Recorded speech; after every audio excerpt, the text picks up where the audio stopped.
अगर आप भी लेना चाहते हैं देश दुनिया की तमाम जानकारी तो आज ही सब्सक्राइब करें हमारे चैनल को। साथ ही नीचे दिए बेल आइकन को जरूर दबाएं ताकि हर अपडेट आप तक पहुंच सके। नमस्कार, प्रभा साक्षी न्यूज़ नेटवर्क देख रहे हैं आप। मैं आपके साथ प्रणव तिवारी। हम मौजूद हैं गोरखपुर महानगर में और बात करेंगे एक ऐसे प्रकोष्ठ की जो पूर्व सैनिक का प्रकोष्ठ है। भारतीय जनता पार्टी के क्षेत्रीय अध्यक्ष हैं। हमारे साथ खास बातचीत करेंगे कैप्टन ओम प्रकाश यादव जी। बहुत बहुत स्वागत, अभिनंदन है सर आपका।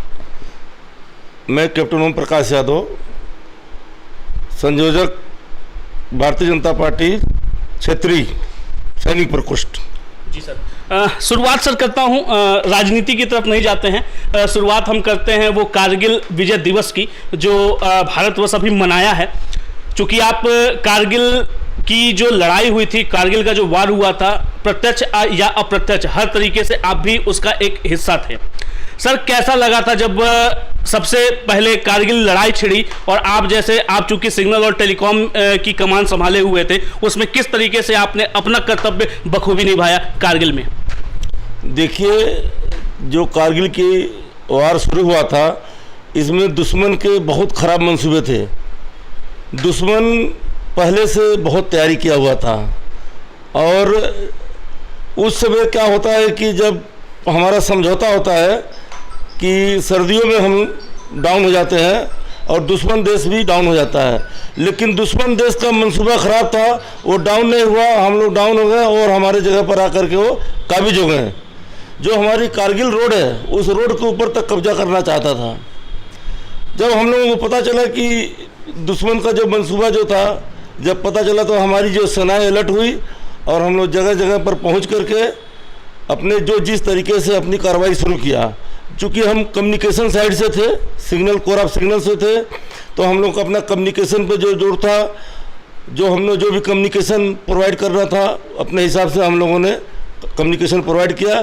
जो आला अधिकारियों के पास जो मैसेज पहुंचाना है वो हम लोग पहुंचाते थे।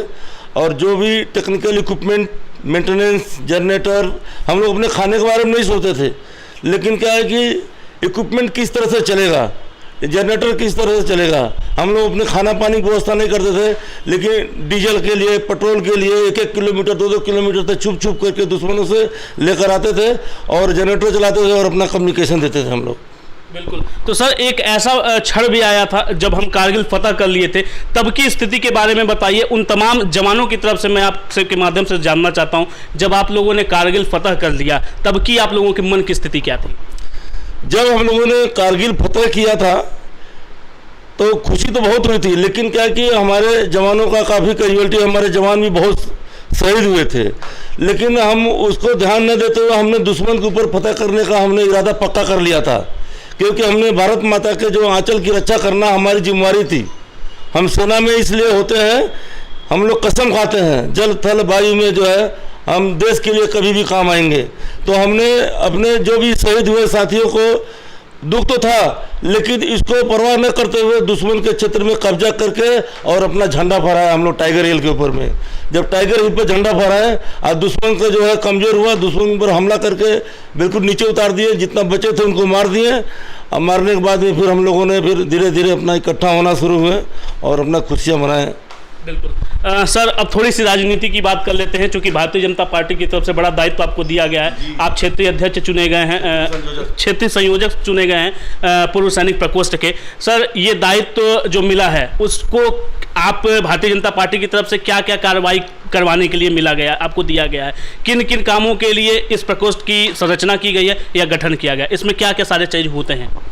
देखिए, हमारा भारतीय जनता पार्टी सैनिक प्रकोष्ठ एक बहुत बड़ा मजबूत प्रकोष्ठ है, जो हर मोड़ पर मतलब हमारे जो जनता काम आती है और जनता के लिए काम आते हैं। हम लोग जो चुनाव आते हैं, चुनाव में एक एक बूथ स्तर तक हम लोग करके काम करते हैं।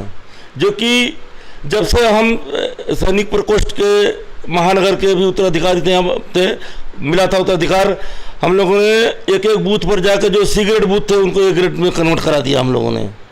आज हमको क्षेत्रीय संयोजक का दायित्व मिला हुआ है। 10 जिला है, 10 जिला का हमने जिला संयोजक गठित कर दिया है। आगे जो आने वाले चुनाव में हम लोग बढ़ चढ़ करके हिस्सा लेंगे और हमारी भारतीय जनता पार्टी का जो है माननीय मुख्यमंत्री महाराज योगी आदित्यनाथ जी को दोबारा मुख्यमंत्री बनाएंगे।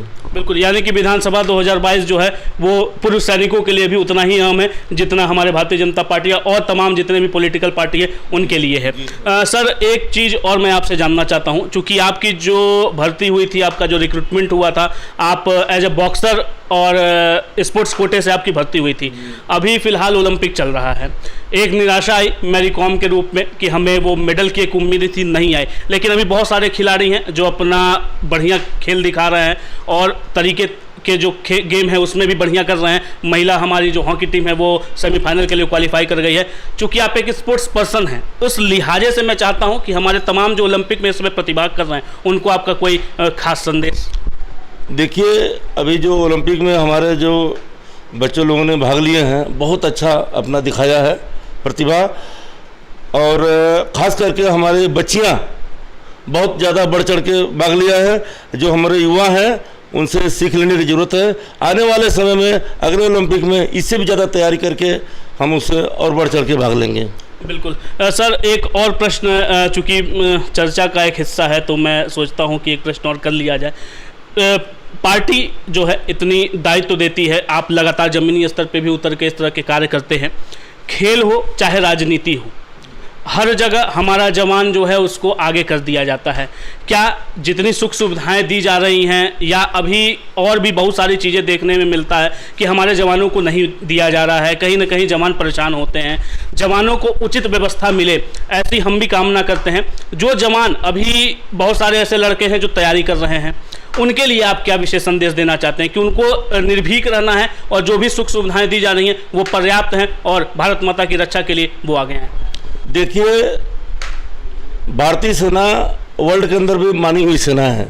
हमारे देश के अंदर में सेनाओं के लिए कोई कमी नहीं है, न हमारे पास हथियार की कमी है, न इक्विपमेंट की कमी है, न राशन की कमी है, न खाने पीने की कमी है। हमारे जवान बहुत मतलब लड़ने के लिए उत्साहित रहते हैं, डरते नहीं दुश्मन के। हम लोग 100 गज की लड़ाई लड़ते हैं आमने सामने। हमारे देश की जो नई पीढ़ी है जो तैयारी कर रहे हैं, आने वाला समय में तमाम भर्तियां आने वाली हैं सेना के, और सब लोग जो उसके लिए कैपेबल होंगे वो भर्ती होंगे। हमसे तमाम विषयों पर बात करने के लिए सर बहुत बहुत धन्यवाद। Thank you. हमारे साथ थे कैप्टन ओम प्रकाश यादव जी, और आपने बताया कि किस तरीके से जब टाइगर हिल आपने फतह की थी उसमें उत्साह भी था, लेकिन कहीं ना कहीं अपने साथी जवानों के शहादत की गम भी थी। उन्होंने खास चर्चा किया कि भारतीय जनता पार्टी निश्चित तौर पे आगामी जो विधानसभा 2022 है उसमें मुख्य भूमिका निभाएगा, और आप जैसे तमाम कार्यकर्ता वो किसी भी प्रकोष्ठ के हों, अपने पूरे तन मन धन से लग के भारतीय जनता पार्टी को पुनः अस्तित्व में लाने का कार्य करेगी आगामी चुनाव में। जो भी तैयारी कर रहे हैं, जो भर्ती देख रहे हैं, सेना में भर्ती होने के इच्छुक हैं, उनके लिए भी कैप्टन साहब का एक अनमोल संदेश पहुंचा है, और जो ओलंपिक खिलाड़ी आने वाले समय में बढ़िया करेंगे ऐसी उम्मीद कर रहे हैं। जो निराशा हाथ लगी है उन्होंने कहा है कि उस निराशा को आशा में बदलना है, और आगामी ओलंपिक में हम चाहते हैं और हमारे कैप्टन साहब भी चाहते हैं कि बढ़िया रिजल्ट आए और अधिक से अधिक मेडल लाए भारत। गोरखपुर से प्रभाव तिवारी, प्रभाव साची, न्यूज़ नेटवर्क।